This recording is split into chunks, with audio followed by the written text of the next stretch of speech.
તો મિત્રો આપણે જવાનું છે કૃષ્ણનગર પરીક્ષા દેવા. તો બન્યા બ્લોગમાં. તો અમે કૃષ્ણનગર જવા માટે બેસી ગયા છે બસમાં, અને એક એક્ઝામ આવી છે તો અમદાવાદ જવાનું છે અને અહીંથી આગળ કૃષ્ણનગર જવાનું છે. તો અમે બસમાં બેસી ગયા છે. તો બધા કેમ છો? બધા મસ્ત થશે. તો બધા જે મેળીમાં અને જે મોગલમાં. તો ફાઇનલી જો મિત્રો અમે માનસરોવર હોટલ પાસે પહોંચી ગયા છીએ અને નાસ્તો કરવા માટે બસ ઊભી રહી છે. તો જોઈ શકો છો તમે મારી પાસે માનસરોવર હોટલ છે. તો આપણે કરી નાખીએ મિત્રો.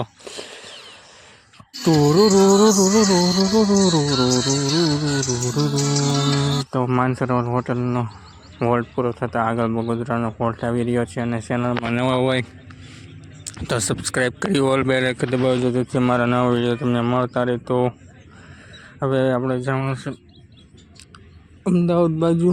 તમને હું ત્યાં ઓલો જે પુલ આવે છે તે આપણે તમને દેખાડવાનો છે. તો બને વ્લોગમાં જો મિત્રો અમે જઈ રહ્યા છીએ. અને હવે બીજું સ્ટેશન આવી રહ્યું છે આગલું. જો ફાઇનલી મિત્રો આપણે પહોંચી ગયા છે બગોદરા. હવે પેલા માનસરોવર આવે કે બગોદરા આવી કંઈ ખબર નથી રહી બહુ. કદાચ ગોઠવવામાં આડાવાળી ભૂલ થઈ ગઈ હોય તો વાંધો નહીં મિત્રો. તો જો પછી આ અંદર પ્રવેશી ગયા છે આપણે અમદાવાદમાં ફાઇનલી. તો આ બધા જો નાના નાના સ્ટેશન આવે છે જે આપણે અમદાવાદમાં સિટી બસ ચાલે ને તેના માટેના હોય છે. આ વૈશે રોડ તેનો જ હોય છે ખાસ. તેમાં એક પણ વાહન ચાલી નથી શકતા સિટી બસ સિવાય, પરંતુ તો બધા રિક્ષા અને બસને હકલતા હોય છે. તો આપણે બસ આ સિટી બસ પાસે રસ્તો છે ને ત્યાં હાલી રહી છે. એક જ સિટી બસ હમણાં આવે ને હું તમને દેખાડું. અને અમદાવાદનું ટ્રાફિક ભાઈ બહુ એટલે બહુ ટ્રાફિક છે. અમદાવાદ સુધી ન વાંધો, પણ અમદાવાદમાં પ્રવેશતા બસ સ્ટેન્ડ સુધી પહોંચતા જ તમને કલાક 1.5 કલાક જેટલું ટાઈમ લાગી જાય, કેમ કે ત્યાં એટલું બધું ટ્રાફિક જ જેવું થઈ જાય. સિગ્નલ બધા મૂકેલા હોય છે ત્યાં. તો જોઈ લો ઓલી બાજુ વાહન લીધા છે આ બાજુ, અને વચ્ચે જો આવી ગઈ મિત્રો સિટી બસ ફાઇનલી. તો જો મિત્રો અમદાવાદમાં આવી બધી સિટી બસો હાલતી હોય છે, જે બધા નાના નાના સ્ટેશન લેતી હોય છે અંદર ને અંદર અમદાવાદમાં. તો આપણે તો ગીતા મંદિરથી આગળ પછી જવું છે કૃષ્ણનગર. અને ત્યાં જ પોગીને તરત રેપિડો કરવાનો છે, એટલે જેટલો બ્લોગ ઉતરે એટલો ઉતારી નાખ્યો, કેમ કે જે ચાર્જિંગ છે ને. જો મિત્રો આ બધી સિટી બસો છે અહીંયા ઊભી રહી ગઈ છે. કેમ ઊભી રહી ગઈ છે હવે જોઈએ. તો જો ફાઇનલી મિત્રો સિગ્નલ થઈ ગયેલું છે, તેથી બધી બસો ઊભી રહી છે મિત્રો જોઈ લો. તો આવી રીતનું સિગ્નલ આવવાથી અને ટ્રાફિક ખૂબ જ જામ થઈ જાય છે. તો ત્યાંથી અમે જો આ મિત્રો આ પુલ આવી ગયો છે. આ કયો પુલ છે તો અમે જરાક કમેન્ટ કરી દેજો મિત્રો. તો આપણે અમદાવાદમાં તો પહોંચી ગયા છીએ. હવે ત્યાંથી આપણે જવાનું છે કૃષ્ણનગર બાજુ. તો આના બસમાં બેઠું રહેવાનું છે, કેમ કે આ કૃષ્ણનગર જ જાય છે મિત્રો. તો ત્યાં પહોંચી આ ગીતા મંદિર આવી ગયું છે. હવે અહીંથી આપણે જવાનું છે કૃષ્ણનગર મિત્રો. તો ગીતા મંદિર પછી કૃષ્ણનગર જવાનું છે, અને ત્યાંથી રેપિડો બુક કરવાની છે. અને લગભગ રાત પડી જશે, કેમ કે અત્યારે 3 કે 4 વાગી ગયા છે. ના અત્યારે 12-1 વાગ્યા છે. અને આપણે પરીક્ષાનો ટાઈમ 7 થી 5 વાગ્યાનો છે, એટલે લગભગ 1 વાગે પહેલાં ત્યાં પહોંચી જઈશું. જો મિત્ર આ પુલ આવી ગયો છે અમદાવાદમાં. આ બ્રિજ છે, મસ્ત નજારો છે અમદાવાદમાં. ઘણી જોવા લાયક પણ વસ્તુઓ છે અમદાવાદમાં, જેમ કે સીદી સૈયદની જાળી, જે ઇલ્તુમિશે લગભગ બનાવેલી હતી.